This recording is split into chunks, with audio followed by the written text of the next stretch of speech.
The gunman had his weapon set on single shot when he stepped out of the late-night crowds on London's Park Lane and fired deliberately into the ambassador's head. Had it been on automatic, say police, there could have been something closely resembling a massacre. But within seconds, men of the Diplomatic Protection Squad chased, shot and wounded the gunman only a few yards away from where the ambassador lay. Hit in the head, the gunman was rushed by ambulance to the same hospital to which his victim had been taken. At that time, it wasn't clear how many men were involved, as Mr. Gilbert Kelland, who was at the dinner with the ambassador, said. When the man who was shot, the man who's thought possibly to have been involved, had he fired back at the protection officer? He had not. So it was.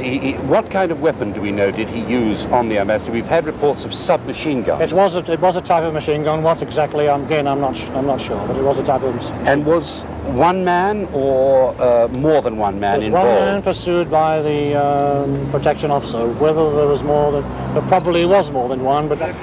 Early this morning, police constables Ian Richard on the right and Clive Blake halted a car south of the River Thames, detaining two men and taking possession of at least one weapon. Later today, a fourth man was detained and more arms found in the Weybridge area of Surrey. Ambassador Argov was rushed to one of the top neurosurgical hospitals in the world, where he underwent an operation of several hours to relieve dangerous brain pressure as a result of his head injuries.